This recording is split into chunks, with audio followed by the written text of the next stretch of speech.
Omuyimbi Sheebah Kalungi alaze essanyu akakasiza ekyokuba kati munnangate omuzadde ku sayidi y'emu abadde yeeyagala okukamalako obumazi mu katambi kano. Ngenda kubeera nga mbikulagako mu maaso awo ku Sate Spice Diana naye kyali mu kwekola munnangate wali e London Kikambwe, ate nga Irene Namubiru naye munnange yeeyagala wali munnangate mu Paris. Bampita Geminati nsinzira ku Geminati yogi wabula kansuka nkutegeeza nti kasita obeera nga tonaba kulayikinga video ogirayikinge ku Sate n'okusubscribinga kasita obeera nga tonaba. Munnange nno ntandise n'ebimu ku bifaananyi ebya Sheebah.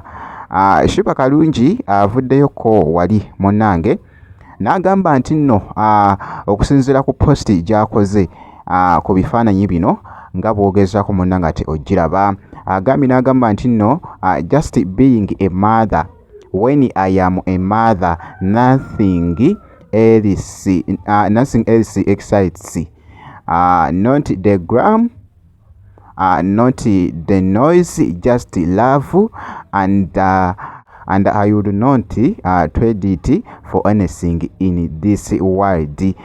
Ku Sate wansi inno nga bw'ogezaako okulaba maama we naye abadde nga yamuvisitinzekoko n'alaba munnangate ku muzzukulu Amiru.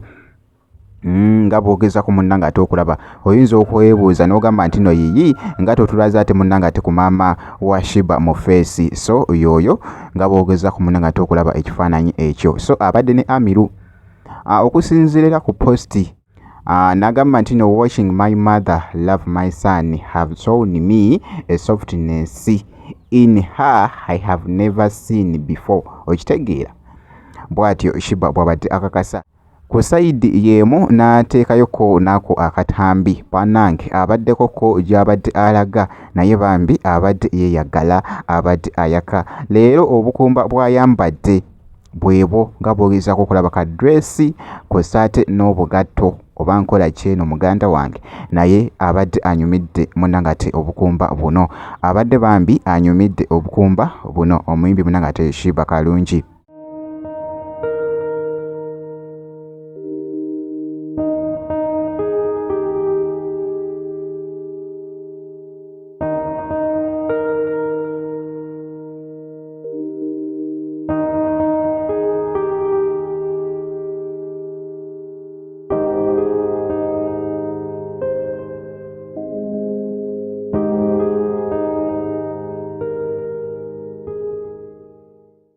Wabula nga nkwongeddeyoko Spice Diana naye wali munnangate mu London yavuddeyoko n'ateekayoko ebimu ku bifaananyi nga bw'ogezaako munnangate okubiraba. Wali ku kadina kyabadde munnangate kiriya nnyo kw'ossa ne mukwano gwe oyo nga bw'ogezaako munnangate okulaba. Ataddeyoko ebifaananyi awo ku Instagram ndabye nga bibadde bitambula kw'ossa n'akatambi kano Spice Diana. Jjukira nti nno tuli mu Ramadhan Karimu, tuyingidde munnangate ekisiibo.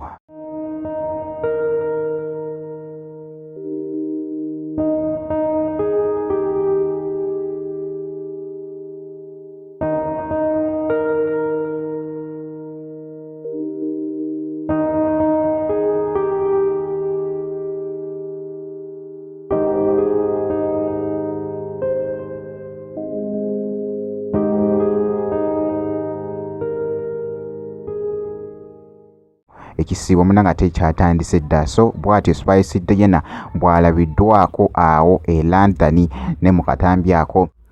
Wabula nga nkwongeddeyoko Irene Namubiru amabeesi ge atera munnangate gamalira wali mu Paris esayidi mu France wali muganda wange abadde yeeyagala okukamalako obumazi nga bw'ogeza ku munnangate okulaba ebimu ku bifaananyi abitaddeyo. Kati kino ekifaananyi ekirala nga bw'ogezaako kiraba ekifaananyi kino ekirala ekya Irene Namubiru agambye n'agamba nti bless my food oh Lord, mukyala munnangate mukkiriza nnyo nga bw'okiwulira. So bw'atyo ekifaananyi ekyo abadde agenda kufuna munangate byakulya nga bw'ogeza ku munangate okulaba omukyala Irene Namubiru. Ffe wano weetuli munangate okubeera nga tukutuusaako ebigenda mu maaso munangate ku basereebu bo, wabula nga kyolina okukola kusigala nga weekuumidde munangate kujja Minati Yogi, naye nga okoze ekintu kimu kyokka, ku subscribinga ate wali wonna. So ngenda kubeera nga nkomawo ku maaso awo n'ebirala.